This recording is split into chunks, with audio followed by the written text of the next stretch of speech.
Classes में हमने भौतिक शास्त्र के अध्याय 10 प्रकाश के परावर्तन एवं अपवर्तन का अध्ययन किया।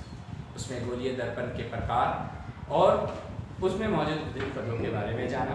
इसके साथ साथ हम लोगों ने ये भी जाना कि प्रकाश का जो किरण है वो गोलीय दर्पण में किस तरीके से परावर्तन करता है। आज की क्लास में हम लोग सबसे इम्पोर्टेंट इस चैप्टर का सबसे अहम भाग डिस्कस करेंगे और वो क्या है, किरण आरेख बनाना, कि आखिर किस तरीके से किरणें जाती हैं और किस तरीके से उनका परावर्तन होता है, विभिन्न जगहों पे रखने पर किस तरीके से प्रतिबिंब बनता है। तो किरण आरेख जो हम लोग सबसे पहले सीखेंगे वो सीखेंगे अवतल दर्पण के बारे में।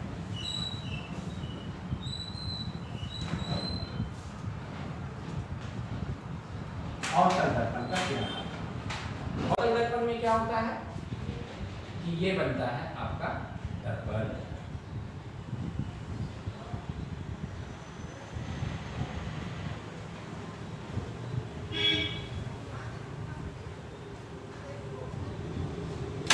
अवतल दर्पण के बारे में क्या जानते हैं कि इसका जो बाहरी भाग होता है वो रजतिक होता है। ये इसका ध्रुव है और ये इसका क्या हो गया, सी। ये सी हो गया, ये पी। सी यानी केंद्र, वक्रता केंद्र। अब बनाते हैं यहाँ पे हम लोग मुख्य अक्ष।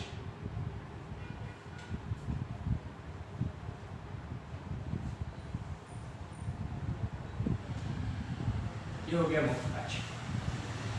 तो अध्ययन जब हम लोग कर रहे हैं, ये पूरा का पूरा हो गया दर्पण और ये हो गया इसका मुख्य अक्ष, ये हो गया इसका सी, ये पी, और ये जो बीच की बिंदु होगी ये क्या हो जाएगा, एफ। एफ यानी कि फोकस दूरी।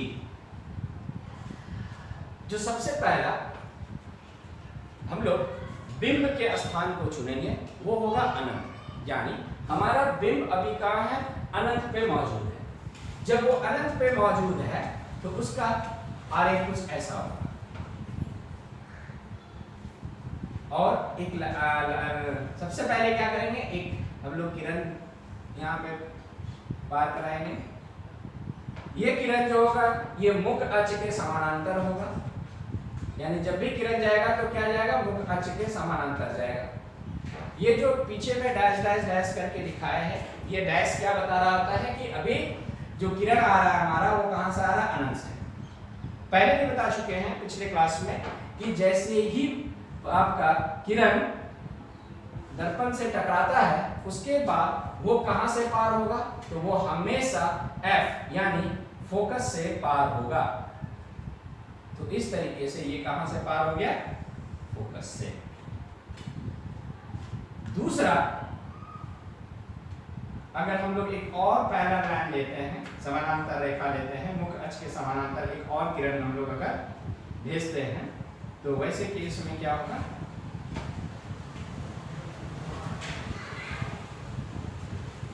ये यहाँ आपका दर्पण से टकराएगा और फिर इसका ये किरण कहाँ से पार होगा, ये किरण इस F से पार होगा।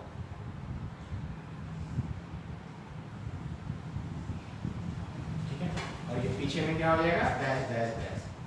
ये क्या बता रहा है कि अभी जो प्रतिबिंब है हमारा वो अनंत पे उपस्थित है। तो ये अनंत से एक किरण है, बिंब से एक किरण आता है और ये दर्पण से टकराने के बाद ये परावर्तित होता है इस तरह से। उसी तरीके से इधर से जब जाएगा, ऊपर से जब जाएगा तो ये टकराने के बाद यहाँ से बदल। ये दोनों जो लाइन है किस बिंदु पे मिल रहा है, F बिंदु पे मिल रहा है। याद रखिएगा, दो किरण जब आपका जिस बिंदु पे मिलता है आपका प्रतिबिंब वहीं पे बनेगा।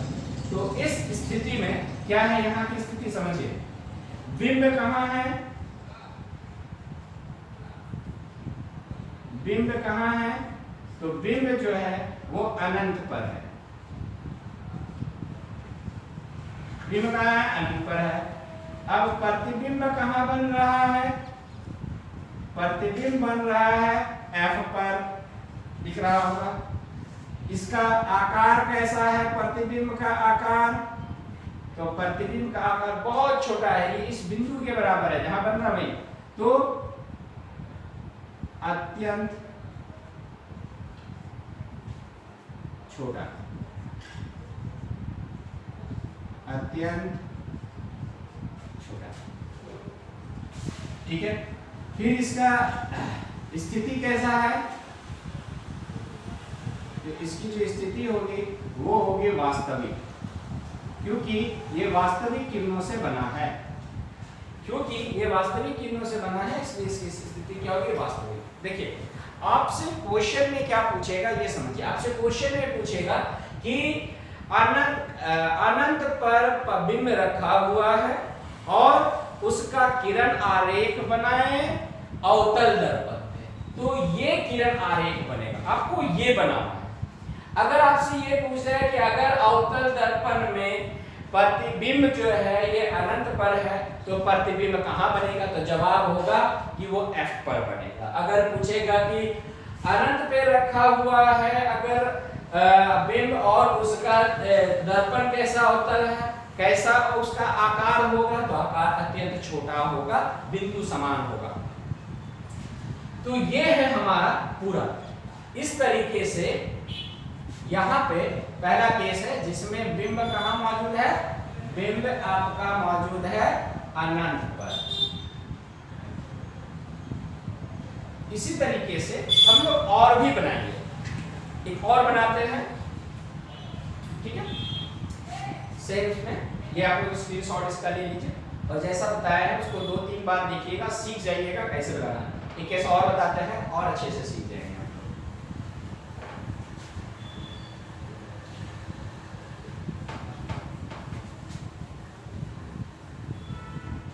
किसी भी प्रकार का आप लोगों को अगर कोई कंफ्यूजन होगा तो आप लोग जो है मुझसे संपर्क करेंगे, मैं आपको फिर उसको सॉर्ट आउट कर दूंगा।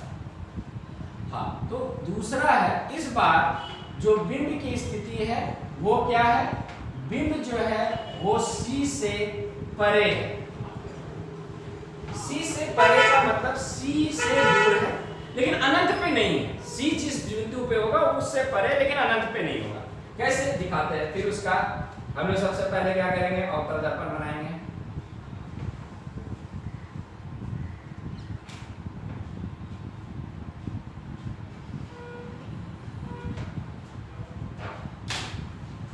ये इसका ध्रुव हो गया, ये इसका C हो गया। C यानी क्या होता है, वक्रता केंद्र को कहते हैं हम लोग।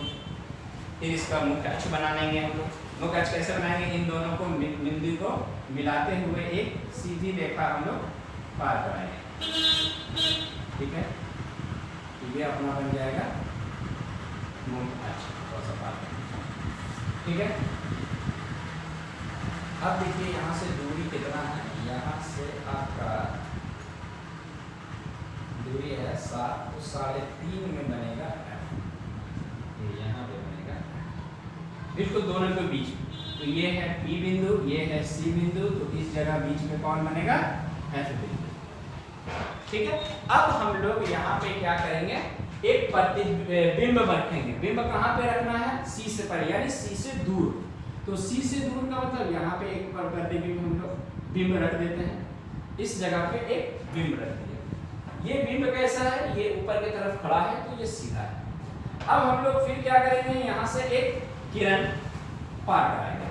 ये किरण कैसे पार होगा, देखिएगा, इस बिंदु से एक समानांतर लाइन, मुख्य अक्ष के समानांतर एक हम लोग किरण पार कराएंगे और वो जाके कहाँ से टकराएगा, तो वो जाके टकराएगा आपका दर्पण पे, और फिर दर्पण से टकराने के बाद वो किस जगह से पार हो जाएगा, वो जगह से पार होगा आपका C से, वो C से पार होगा। और एक दूसरा जो लाइन यहाँ से ड्रॉ होगा वो कहाँ से पार होगा आपका, इस ये जो आपका दिख रहा है, एक किरण ये हो गया, किरण गया और इधर से पार। एक लाइन और आपको ड्रॉ करना है, स्केल का मतलब जरूर लीजिएगा, लाइन सीधा नहीं होगा। इसको जब भी प्रैक्टिस कीजिएगा घर पे पेंसिल से प्रैक्टिस कीजिएगा, ठीक है। दूसरा एक लाइन और हम लोग यहाँ से पार कराएंगे। इस 2 बिंदु लेंगे हम लोग, एक लेंगे यहाँ बिंब का ऊपर में और एक C से, ये पार हो गया। ठीक है। ये जो किरण है एक इधर से पार हुआ और एक इधर से, ये जिस बिंदु पे मिलता है यहां से एक लंब हम लोग खींचेंगे मुख अक्ष पे। इस जगह से एक लंब खींचेंगे कहां? मुख अक्ष पे। यही हो गया हमारा प्रतिबिंब। ये क्या है हमारा? ये है हमारा बिंब, और ये जो बना इस जगह पे ये क्या हो जाएगा? प्रतिबिंब। अब यहां से बहुत कुछ स्पष्ट है, आप देखिए। जैसे अगर आपसे पूछेगा कि भाई बिंब कहाँ रखा गया है, तो इस केस में बिंब हमारा मौजूद कहाँ पे है? सी से परे। कहाँ है? सी से परे। दूसरा, प्रतिबिंब कहाँ बन रहा है? प्रतिबिंब किस जगह पे बन रहा है? तो C और F के बीच में बन रहा है। तो कहाँ बनेगा? C एवं F के बीच। ठीक है, प्रतिबिंब कहाँ बनेगा? C और F के बीच में। फिर आपका प्रतिबिंब का जो आकार है वो कैसा होगा? आकार प्रतिबिंब का कैसा होगा? तो आप स्केल जब लीजिएगा तो आपको कुछ समझ में आ जाएगा। जैसे यहाँ पे हमने लिया है, ये तकरीबन बिंब हमारा 3 सेंटीमीटर का 3 इंच का है, और प्रतिबिंब जो बना है वो करीब करीब 2.4 का बना है। ये 3 इंच का है और ये 2.4 इंच का है। तो सीधी सी बात है, ये जो प्रतिबिंब बना है ये कैसा बना है? बिंब से छोटा, बिंब से छोटा बनेगा। और वास्तविक है कि आभासी है? तो ये वास्तविक लाइनों से बना है, तो इसका स्थिति कैसा होगा? इसकी स्थिति होगी वास्तविक। इसकी स्थिति कैसी होगी? वास्तविक। इसके अतिरिक्त ये दो है, इस तरीके से हम लोगों ने बनाया। इसके अतिरिक्त अवतल दर्पण में 4 और स्थिति होती है। पहले इसका स्क्रीनशॉट ले लीजिए आप लोग। ठीक है,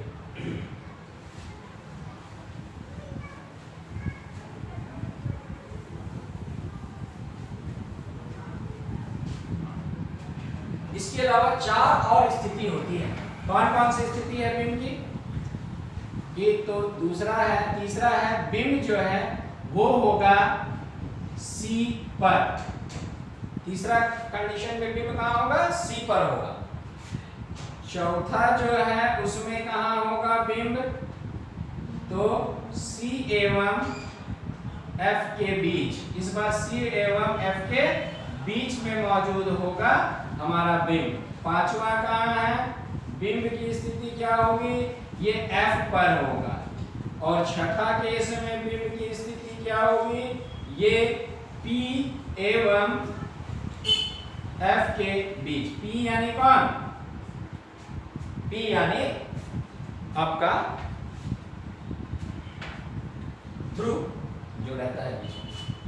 ठीक है, इसको ऐसे क्लियर करते हैं। ये बनाए हम लोग अवतल दर्पण।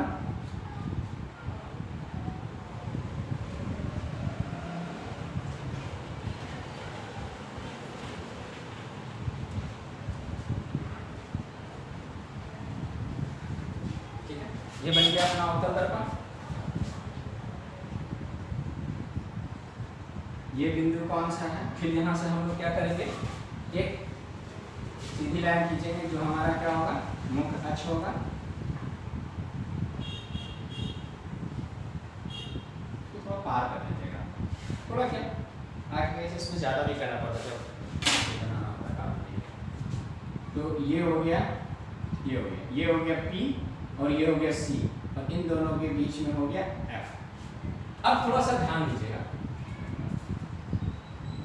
ये हो गया C, ये हो गया F और ये क्या हो गया? तीसरा में क्या बोले? कहां पे बनेगा? C पर। यानी इस बार तो तीसरा वाला हम लोग बनाएंगे तो कहां पे रखेंगे? C पर रखेंगे।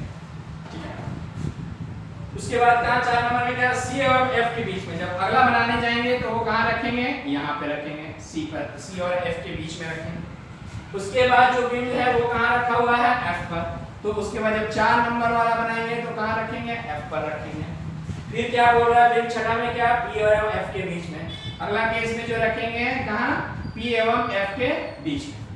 ये चार जो जगह पे रखा गया C पे, C और F के बीच में, तो ये 3 नंबर केस है, ये 4 नंबर, ये 5 नंबर, 6 नंबर। इन चार का अलग अलग किरण आरेख बनेगा, ऐसा नहीं कि एक ही में बना देना, ठीक है। ये तीसरा जैसे हम दो बनाए ना अभी, तो वैसे 1 नंबर 2 नंबर करके बनाए, वैसे ही 3 नंबर 4 नंबर 5 नंबर 6 नंबर करके आप लोग खुद से प्रैक्टिस करेंगे। बनेगा तो अच्छी है बात है, नहीं तो अगली क्लास में हम लोग इसको आगे का और हम लोग डिस्कस करेंगे। यानी 3 नंबर 4 नंबर 5 नंबर 6 नंबर आप लोग खुद बना लीजिए, बनता है तो अच्छा बात है, नहीं बनता है तो अगली कक्षा में हम लोग इन बिंदुओं पे रख के किरण आरेख बनाने का कोशिश करेंगे। चलिए ठीक है, फिर इतना ही आज के साथ क्लास रखते हैं।